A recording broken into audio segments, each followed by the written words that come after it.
was actually refreshing for Raw to start off the way that it did. It came on with Braun Breaker just being pissed off, destroying the announce table, coming at Corey Graves, about to punch him in the face, about to punch Michael Cole in the face. Braun Breaker's response was the best response he could have given, because I would have been all the way pissed off too if I was disrespected at the Royal Rumble.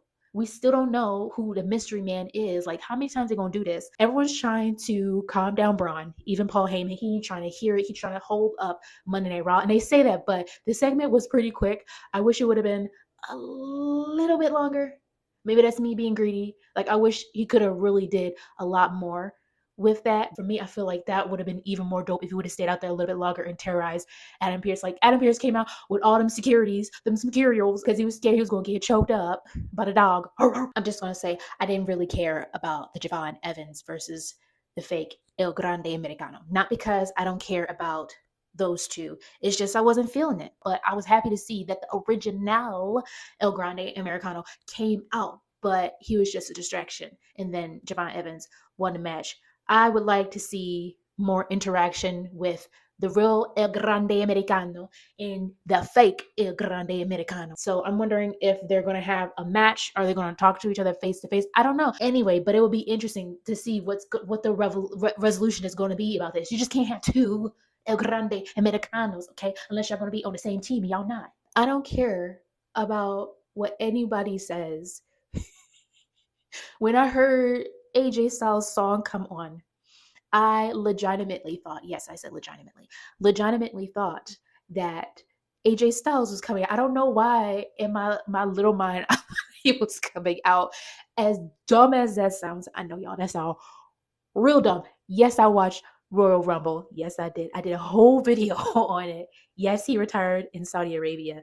Yes, I still feel a certain type of way about it. But hearing his song, I was not expecting Gunther to come out and him to do the...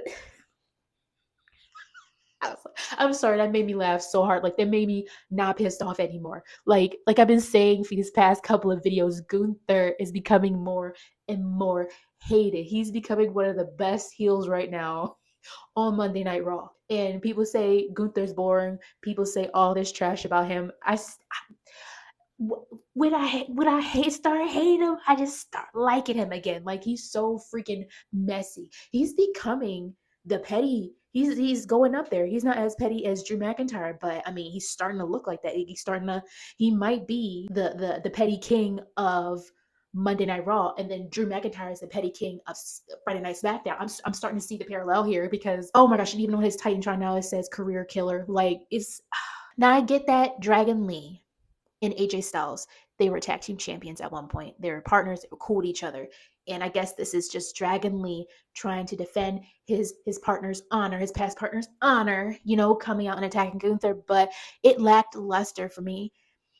It just did. He just needs someone else to be his foil. Someone else that's really going to give him a run for his money, that's going to make him choke up on his words, going to make him second guess himself. Because Gunther is not going to stop. He's going to keep going. Even after this interaction, Dragon Lee, he's still going to be messing and trolling these fans. Like, he's still going to do it because he gets a rise out of them every single time. Gunther is doing some of his best work right now. Bro, how Oba Femi gonna come out of nowhere and start effing up the War Raiders? They're supposed to be having a tag team match with some two other competitors, and Oba Femi is just like, nah, cuz let me show you I can take both of y'all on. The way he was picking up Ivar and Eric, he's so strong. Hopefully they don't give him the belt right away. I would like for him to have a storyline first, because he deserves it. He has so much to offer.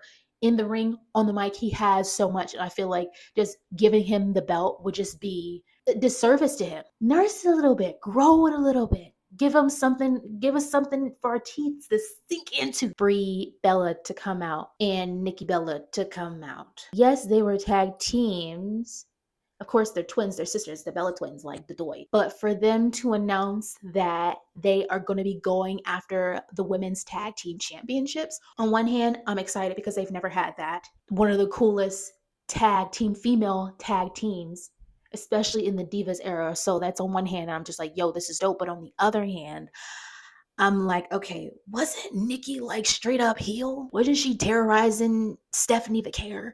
Wasn't she firing off and talking trash on the mic and wearing all black and be like, I don't care.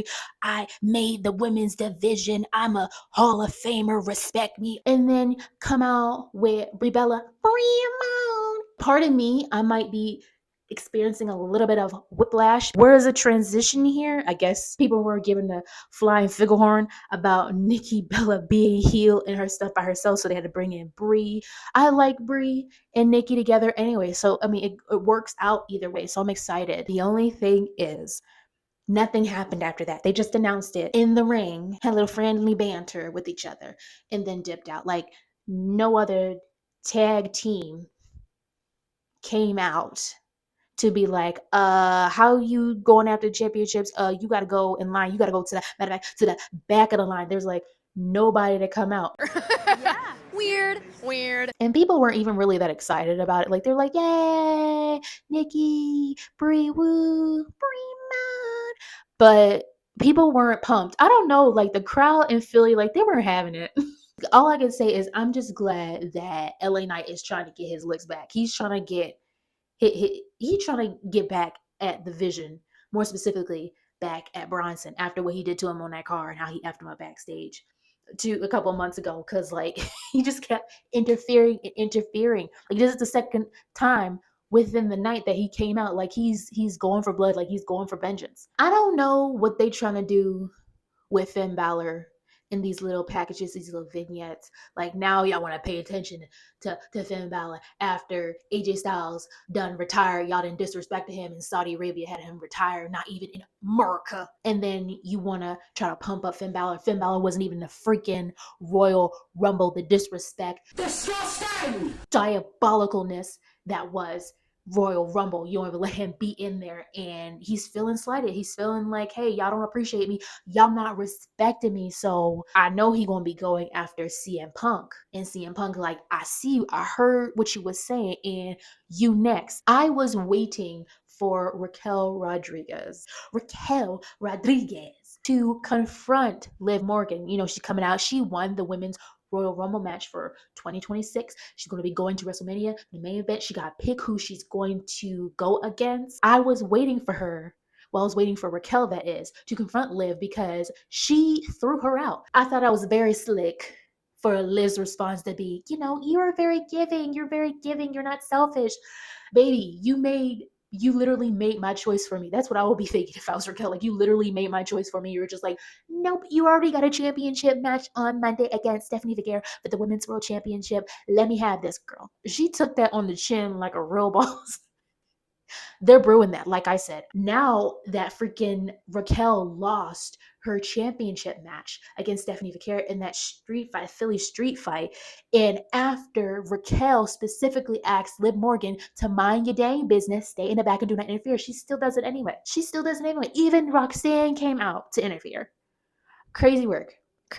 Raquel needs to sit them broads down and be like, are y'all hard of hearing? Like, Do you understand the words that are coming out of my mouth? when I say don't come out, that means don't come out. Let me do it on my own. If I'm going to win, let me win on my own. If I'm going to lose, let me lose on my own. She big sexy. She can do what she wants. Did Liv Morgan interfere, giving Raquel the women's world championship for her to hold so that she could attack Stephanie? Was it because she was trying to help her, or was she trying to get her caught by the ref? Like, it's looking sneaky. It's looking a little sneaky snake. Because of course Liv Morgan talking about how she gonna go to SmackDown and see her options and keep her options open. And I'm just like, what options are you keeping open? I know darn well you're not going after Julia for the women's United States Championship. Look, I stopped calling her Julia Gulia. And I know darn well she's not going after the women's championship with Jade Cargill. That match would be, I'm sorry. No shade, no tea, sip. But that would not be a good match that I want to see at my WrestleMania. And I'm calling it my WrestleMania because I'm going. I don't want to see no Jade Cargill versus Liv Morgan for the women's championship. I did not pay my dollars and cents for that. She's holding the women's world championship in her hand. Like, it's looking like she's going to go after Stephanie Vaquer, which if she does, that looks even more messy boots because Raquel was going for that. And Stephanie and Raquel got beef. The CM Punk and Roman Reigns promo. When I tell y'all, Roman Reigns ate him up. It was a good segment, and I'm glad. I feel like it would have been stupid for Roman Reigns to go after Drew McIntyre. I don't want to see Roman Reigns versus Drew. I'm sorry, I just don't. Would have been a good match? I'm sure it would have been. Sure. Drew McIntyre, without a doubt, would have pushed Roman Reigns to his limit, and it would have been good. But not only does CM Punk versus Roman Reigns just look so good on paper, but they got beef. They're Paul Heyman guys. Well, they were Paul Heyman guys. There's just so much beef there. They were even working together with the Survivor Series War Games. Like there's just so much history there. There's so much beef. There's so much meat. You know what I mean? Meat there. CM Punk talking about, you copied me. You basically copied me, and I made you. And without me, you wouldn't even have a path. And talking about how just because you had the belt longer doesn't mean you did it better. I did it better. You remember you was in the Shield and you was my lackey and you was doing my business and doing my work for me? Just being like, are you kidding me? First and foremost, when Roman Reigns was looking at CM Punk, talking to the camera, talking to Finn Balor, he's like, no, you didn't just interrupt my promo to address Finn Balor. Eyes here, buddy. Let's focus on me. And Roman Reigns was saying that CM Punk is where he is right now because of Roman Reigns. He probably want to thank you. It was very beefy. Anger in Roman Reigns' face. He was popping off. So that's my 2 cents in a biscuit. Guys, let me know what you thought about Monday Night Raw. Don't forget to like, comment, and subscribe for more episodes. Thank you guys so much for watching. This is probably going to be my new setup because I just like it. It's so chill. It's not that serious. Just vibing and talking about wrestling. So guys, signing off. Bye.